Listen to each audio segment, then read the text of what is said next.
We do hear the sirens as they're making their way up here. Not real clear on how this is going to go, but I do want to touch on something that Sean had to say in regards to the Senate. He talked about Nancy Pelosi having control of the House and how they'll do no favors for President Trump. But I think essentially you'll see the same thing in the Senate outside of those just over a dozen senators who have said that they support the president. Look, what we're hearing from members is that Mitch McConnell is still warning his caucus, his members, not to speak out, not to really object. And so they're not really doing any favors. And I think we got to go. But anyway, yeah, so I think you're seeing a divorce in the Republican Party. Okay. And the president's made no qualms about the fact that there's a custody battle over the voters. All right, well, Emma, we'll let you go. It sounds like there's something going on there. Stay safe, whatever that is. We'll hopefully get back to Emerald in just a second, but we do hear the ruckus going on there in the rotunda. So, Sean, thanks. I'm hearing about a bomb threat. Okay. I see a lot of activity behind you. Also hearing reports about people storming the Capitol. Give us an update. You know, we weren't really sure what happened. I think we're getting the all clear now. As you can see, there's people moving around behind me, but we're in the basement of the Capitol in the Cannon building. They rushed us downstairs from the rotunda while I was on air with you. Sorry to scare you guys, but the Capitol Police were moving us down here. We did hear some commotion outside, some sirens. It sounded like some beating on the outside of the building.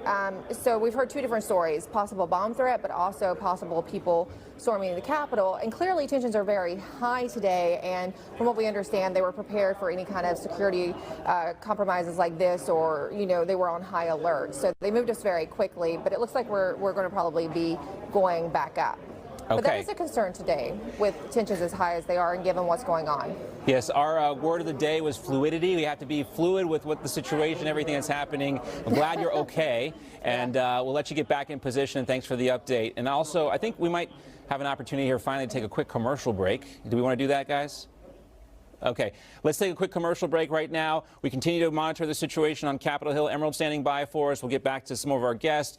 We got the debate happening on the certification challenge for Arizona right now in both the House and the Senate. I'm John Bachman. Stay with us. Continuing coverage of today's big events, the rally in Washington, D.C. at Freedom Plaza, the electoral. We're still in lockdown down in the basement. I actually saw Congressman Jody Hice just walk into this little, you know, cantina area that we're in. He was supposed to be speaking on the floor at the moment. They've already pulled them out. They pulled the Senate Majority Leader out of the chamber as well. So, you know, it's a touch and go situation here right now. We're not sure how long we're going to be on lockdown. I heard one member say that she was here for 9/11 and, you know, they were here all night. And she's like, it could be something else like that. We're not sure about that.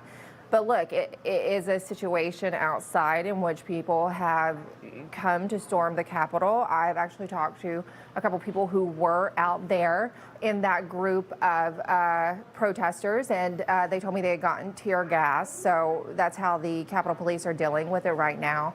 And as far as that goes, you know, that's what we know right now. This is definitely going to have an effect on this joint session of Congress today and the proceedings. And I'm hoping that I can talk to some of the members in here who are just now making their way down here and get a better picture of how they see this going and what's happening and what the conversations are amongst members in Congress. Emerald, just so that I'm clear, both houses have now adjourned because of the situation, and the members are now also proceeding down to the basement areas underneath the Capitol, so that they would be away from any potential incursion from the protesters?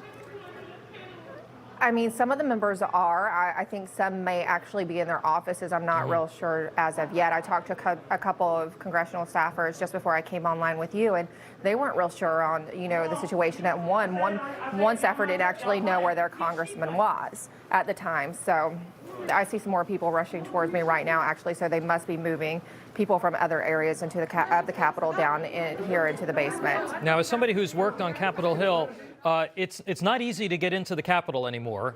You know, pre 9/11, you know, the general public could just sort of waltz right in. You have a number of security guards. You have metal detectors.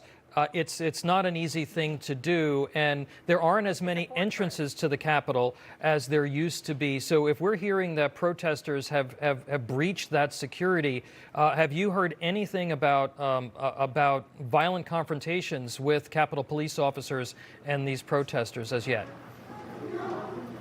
There's no breach as of yet. It has gotten pretty physical outside based on video that we've been seeing. There's a reporter for townhall.com who's posting some really good video who's out there on the ground.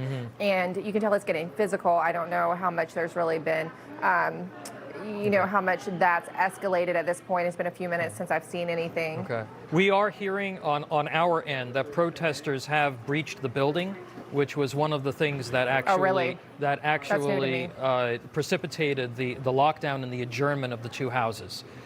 And have we heard anything out of the White House about the what's been going on up on Capitol Hill? Because as you said, it's getting pretty heated out there, and clearly this has had a disruptive effect on the ongoing debate. Have you seen anything yet? Not so far, and I think though that is something that we'll get in probably short order, considering this is after the president's rally and after his remarks. One would expect that the White House will probably address this situation shortly. You know how these things go, Tom. You worked on Capitol Hill, you worked in the system here. They convene, they get together, they have meetings. That takes a little bit of time before they create their cohesive messaging to actually flesh out to the public, and that's probably what's happening right now. Newsmax TV is now America's fastest growing cable news channel. We give you the real news you need. So subscribe to our YouTube channel and give us a thumbs up. If you like this video, share it with your friends. Newsmax TV streams live on YouTube for free. Newsmax TV, real news for real people.